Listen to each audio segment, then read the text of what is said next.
Hi there, I'm Molly, one of the co-founders of Flexa. Flexa is bringing true transparency to the job hunting process. And how we do this is by identifying the most progressive, flexible companies, verifying them as such through our official Flexification accreditation process, and then putting them all on Flexa so that candidates can find really great places to work and all of the information that you never normally find. So we're a bit like a Glassdoor for flexible companies. So today I'm going to be talking about making a commitment to flexible working.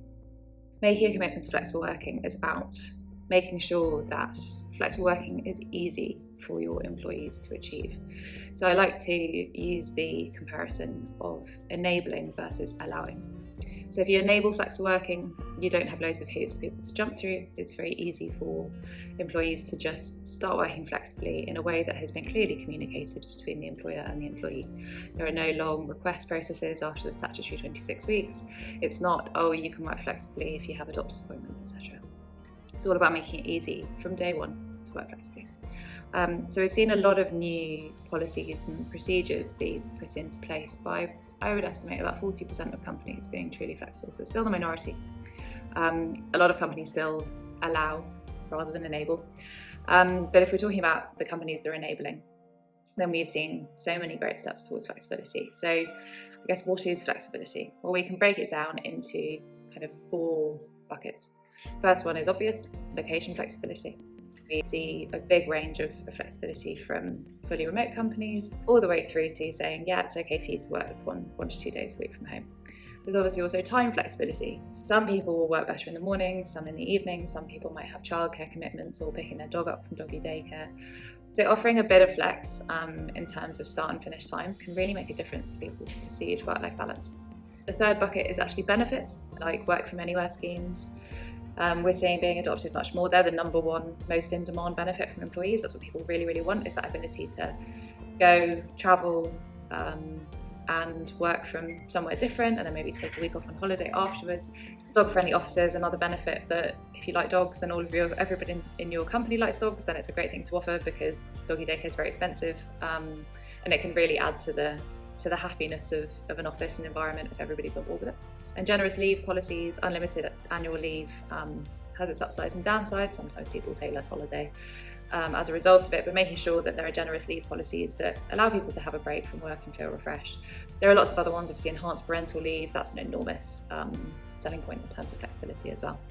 My 4th bucket is about culture and expectations. This is often why companies will fall down, because the culture and the expectations don't necessarily match with the policies. So ensuring that people know that it's okay to work flexibly, like who's kind of role modelling that behaviour and is it seen as acceptable?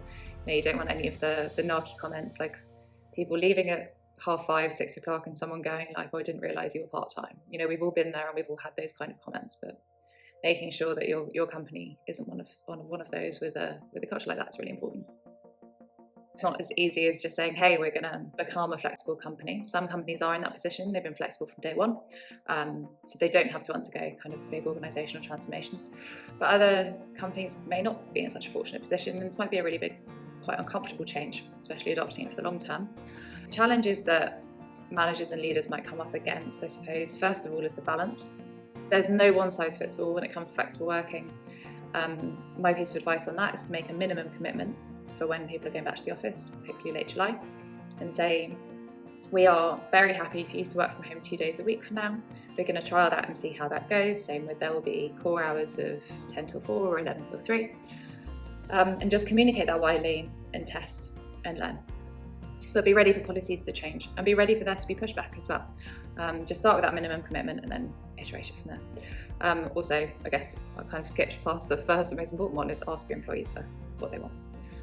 Survey them, don't think, oh God, I have to please everybody. Focus on the 80% and then make that your minimum commitment there. The second and probably one of the most prevalent hurdles that we see from companies that speak to us is about pushback from managers and senior leadership. There are different managers, different management styles. They might say, oh, but I can't see people working, so how do I know? Oh, but the culture of the office, everybody has to be in. Everyone's naturally afraid of the unknown, and for many managers, like, this new normal is uncomfortable, and it's a new way of managing, especially if you've been used to managing people in the office for 10, 20, 30 years. So this needs to be handled sensitively, answer any questions and concerns, provide some training, that can always be really, really helpful, and make sure that one person's need to micromanage doesn't derail your plans for flexibility. Showing using data, whether that's you're selling more or you're more productive, or try NPS scores or measuring people's happiness or engagement, you can show with data what a difference your policy is, or your policies or your new ways of working are making. So if you're making any changes, or even if you're not making any changes but you're just firming things up, it's really, really important to over communicate. I really can't advocate for this enough. I think a lot of companies internally aren't that transparent about what they offer, and so people feel a bit lost and they don't know what they can and can't do. So keep the conversation as an open dialogue. Make sure that people are really reminded of what your minimum commitment to flexibility is, and also give employees someone to go to. Maybe it's like a flexible working advocate or someone in HR to be able to feed back on these things and say, yeah, this is really working for me, or actually I'd really like this, or I'm not sure about this. No one really knows what life is going to look like in 3 months or 6 months. So just be open and honest about that, and make sure that people know week on week what is still acceptable, what is still expected, and why you're doing these things as well. Communicate boundaries too. That's a really important one. So if you have a work from anywhere policy, for example, be really clear about what that entails, because some people have 60-day work from anywhere policies, some have 45. There could be huge tax implications if that's not abided or listened to. So just make sure that everybody understands why you're doing things in a certain way. It's not just about internal communication. If you're looking at your employer brand and you're looking at hiring, then publicize it outwardly as well. The more transparent that you are about your working environment, then the more people you will encourage to come and apply to you if your working environment suits them. So I will summarize with my 4 actionable takeaways that are hopefully helpful. The first one is about communication. Don't hide anything at the moment. If you're unsure about what to offer, tell people and ask them to help you create your flexible working commitment. If you're not sure about if remote working will be possible in the long term, then tell people and say, hey, what's a compromise that we can come to? It's all about having a conversation, because there's no point of building a flexible working environment and company that your employees don't want, because they will leave. Number 2, don't base any of your decisions on assumptions. Don't say your hybrid working won't work, or remote working won't work, or flexible hours won't work until you've tried it and you've actually got the data and evidence to back that up. Because if you don't try things that are perceived as quite reasonable by employees, again, there will be pushback. So you'll be seen as not making an effort to embrace flexible working. My third takeaway would be, remember that work-life blend has replaced the idea of work-life balance. So before, it would have been seen as completely unacceptable to load the dishwasher and do your washing on company time. Now that's become much more normal, because everybody has 20 minutes when they're not as productive. So going and doing a home task like that is really important. So I think that it's embracing that and not making people feel bad about that. Work and life are really intertwined now, and I don't think that will ever go away. It was unrealistic to totally separate the two in the first place.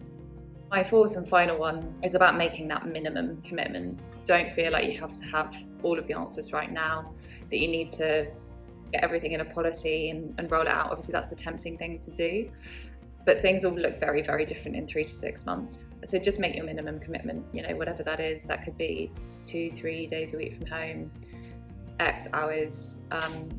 Communicate that really widely and say that could evolve, and just start from there. Start with what feels the most comfortable, and then start iterating. There's nothing wrong with getting it wrong. Just remember that. Those are my tips to making a commitment to flexibility. And if you do have any questions about what we've seen working or have not working, or what candidates really want, or what employees really want as well, then please do reach out to me at Flexa, or follow us on LinkedIn, because we share a lot about that as well. So yeah, thank you very much for listening. Bye.